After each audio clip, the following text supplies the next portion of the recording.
So our first speaker for today's session is Dr. Tunde Adegbola. Thank you very much, Dr. Adewumi. My presentation is from science to product and services, the S2P initiative quest. One social critic, Taisho noticed that the distillation of alcohol in Nigeria was termed as illicit process. After 6 decades of engineering education in Africa, what we now call Ogogoro may still have remained illicit gin. We don't seem to have realized that the process of turning wine into spirits is about the same process by which petroleum is distilled. The 25-story building Cocoa House in Dubai, Ibadan, was built from proceeds from cocoa in the 1960s. In fact, it was completed in 1965. Yet today, we still do not convert cocoa into chocolates. Despite the fact that the Industrial Revolution was lubricated with palm produce from Nigeria, we still import oils and fats from Malaysia today. Sunlight soap and palmolive soap were factories built in the UK and the USA from palm oil got from Nigeria. The average 15-year-old chemistry student learns about saponification. There are various departments of chemical engineering in Nigerian University, yet the age-old Oshedudu, the traditional black soap that we make, has not benefited from modern technology. Culture is the impetus for technology. Basically, technology offers answers mainly to questions raised by culture. While science may make pretenses at being objective, technology is essentially value-laden. That is, technology is a response to an environment, it's a response to a culture. For that reason, therefore, the idea of technology transfer sounds like an oxymoron. It's a kind of contradiction, because if technology responds to an environment, and you now take technology from one environment to another in the name of transfer, probably that technology is solving problems that the culture has not asked. And that is why every technology requires an ecosystem, an industry base, a value chain that facilitates that technology and makes it thrive. Whenever you transpose technology from its environment to another environment, the technology ends up isolated and ultimately suffocated. And we have lots and lots of examples of such in Africa. But when technology addresses local problems, the required ecosystem for that technology evolves naturally out of necessity and out of the relevance of that ecosystem. Now, in S2P Africa, this is what we are trying to address. S2P Africa is a science to product thinking. It's not science for its own sake. It's science towards the production of goods.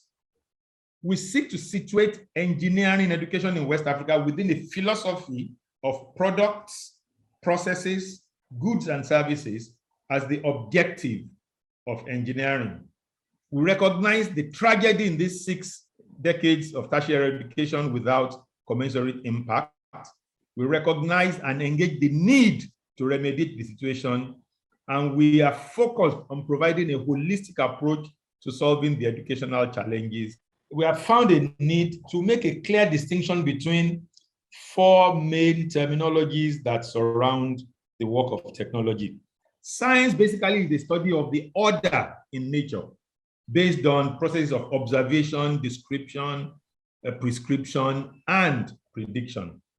Whereas engineering demands theoretical understanding and quantitative systematization of this natural phenomena. Engineering demands the design of goods and services based on well-understood theories and processes.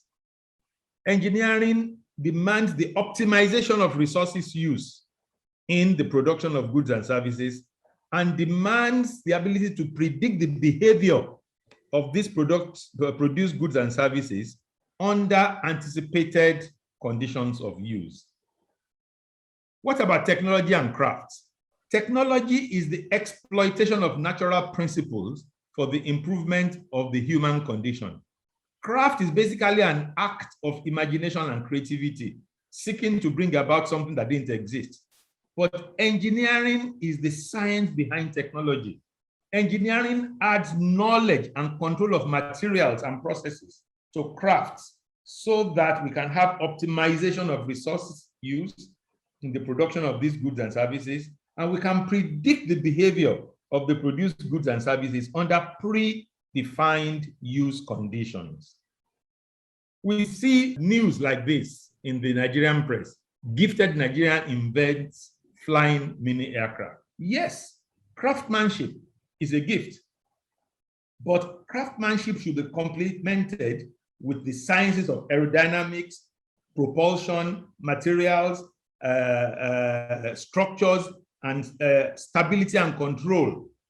For this kind of invention, it's not just enough to make a body fly. You should have the capacity to control it.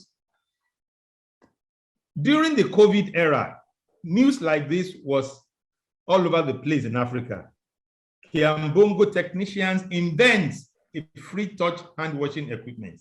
OAU Central Technology Laboratory and Workshop develops pedal-operated hand-washing device. College of Engineering of Gregory University has launched a pedal-operated hand-washing device. And the Vice Chancellor proudly thanked the college for the production.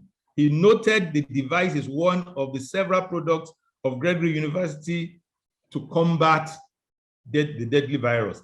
Is this what university education is designed to achieve in Africa? So what is the quest of SUP Africa in all this? We wish to advance from these pedestrian craft-based levels of technology to theory-based practical engineering training in West African universities and in the rest of Africa. We need to reestablish theory as basis for the development of products, processes, goods, and services, what we are in SUP Africa refer to as the PPGS philosophy. We want to motivate the teaching of theory by the need to realize the PPGS. And theory must be delivered at the point of need. Each relevant theory delivered when it is needed. It is not enough to teach young people a whole bunch of theories, hoping that they will need it one day. We present problems and we accompany that with the theory that is needed to solve them. So into the future with S2P Africa initiative, we want to institute PPGS philosophy as the basis for engineering training. It presents a kind of chicken and egg situation because we need industry to train engineers. We need engineers to build industry. So which one comes first? Is it the chicken or the egg, the industry or the engineers or the industry? But we now take advantage of the virtuality offered by modern digital technology. We use 3D solid modeling through Python APIs to visualize. We present pertinent theory. We support this with symbolic algebra to remove the drudgery of mathematics. We make virtualization and simulation of the 3D models possible. And then we go on to 3D printing. From 3D printing, we go on to prototyping. And with the prototypes, we undertake empirical studies. And these empirical studies then allow us to pursue capacity for mass production. This way, we would have converted a seeming vicious cycle into a virtuous helix, in which even though we are going around and around, seemingly in circles, there's a nudge in the third direction with each revolution. That is the dream of S2P Africa. Thank you very much. I want to call immediately the next speaker, Professor Omotayo Fakilede, the Professor of Systems Engineering at the University of Lagos. Okay, yes, thanks very much. there are two parts to my presentation. And the first one is to explain how S2P Africa tries to mediate in the way Dr. Adebola has mentioned. One of the projects we are working on right now, the main project we're working on right now is called Rethinking the West African Engineering Ecosystem. And this project is funded by the International Development Research Center, IDRC, Ottawa, in Canada. As the previous speaker mentioned, our point of departure is the observation that 60 years of tertiary education has not produced concomitant results in products, processes, goods, and services, which I will be talking about as PPGS in this speech. And anywhere on earth where people are not orchestrating PPGS, they are creating mass poverty, they are creating violence, and they are creating disease. The PPGS capacity in the region is rudimentary if we do not want to say it is primitive, which is the actual word to use. So we need to rethink it. Engineering training in the region is by and large simply borrowed from the West. Works for them. Science, civil engineering, part of which is mechanical, electrical, and chemical engineering disciplines, as they evolved historically. Even the names these things are called add historical contexts. It is culturally compatible with their system, and their system respects the results of science, even though in the Western world, the scientists may not constitute more than 2% of the population, but they are allowed to speak and they are allowed to lead in science matters, and people respect them. Our own is the opposite. People laugh at theory as something that cannot work. And it is also because of the experience our people have had with theory. So we scoff at things like postmortem, insurance, and several other scientific principles that the West take for granted. The central issue here, when we are talking of rethinking the ecosystem, is not a question of is their system superior to our own or is our own better than theirs. It is the question of relevance, not a matter of superiority. Science is a constant, whichever way you go. But how do we use that science to create technological processes and products in our system? The belief, motivation, and the context of the presentation matters. The repeated failure in their ambience has removed all belief in the African student who sees himself as worthless when it comes to PPGS. So if you teach him, does he become a creator of PPGS? If you teach him engineering, the answer is no, he doesn't. He just makes he just grabs some things and he looks for a visa to go to America or England or Canada. So the challenges of our ecosystem, as a guide to our choice in training engineers, we have to ask the question, has the direct copy of the Western analytical approach achieved our goals? What are our goals? I know that these are written somewhere, but are we really sure that those are our goals? And I think Professor Ransom Kuti's Minister of Health gives us an instructive guide.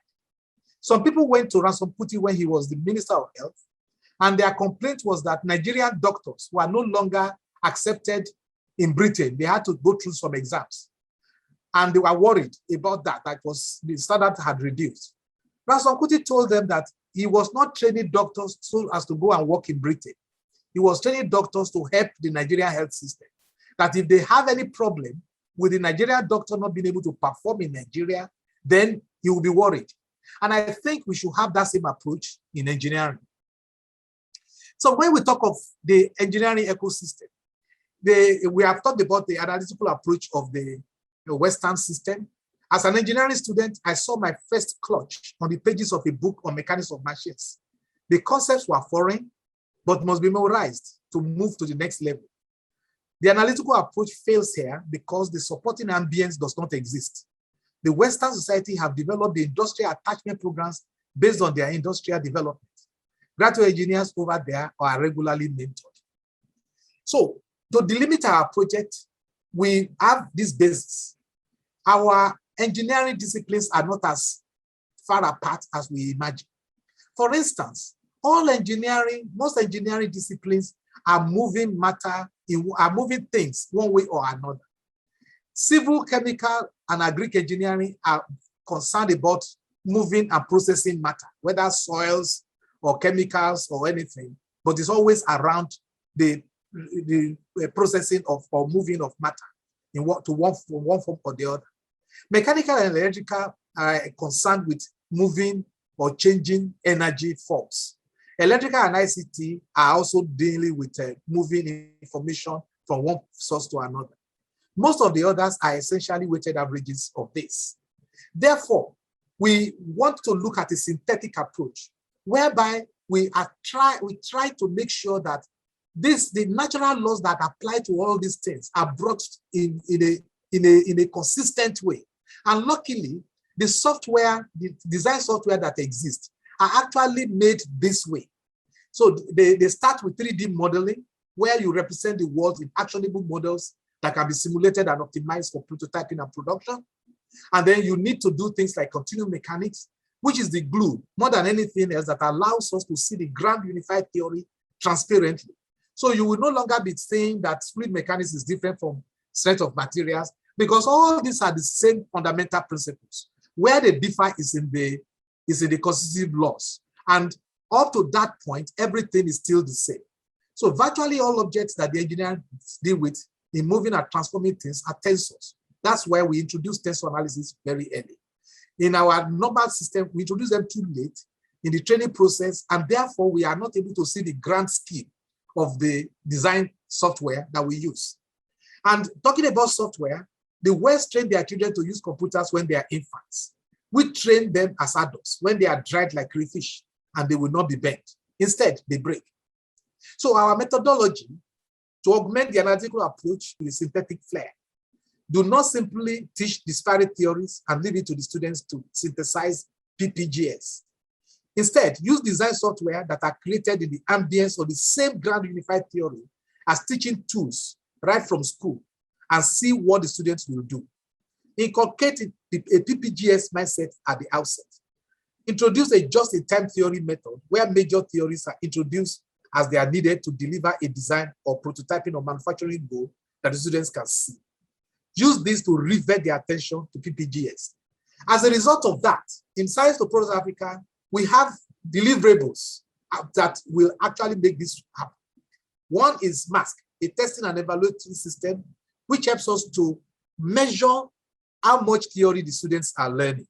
And the students can measure themselves because the platform we have developed can be used directly by the students on their handset or their computers in their privacy, and they can continue doing immersive learning on their own. And then we have developed learning tools in continuum mechanics and tensor analysis, which are already being used to really give the ground unified theory approach. We want to bring everything together so that it will come up in the way the design tools themselves are written. The virtual laboratory is something that Dr. Adewumi will talk a little bit about next. And regional competition is something that I will devote another time to. These deliverables are already available on our website. We would continue to work on them and expand their scope.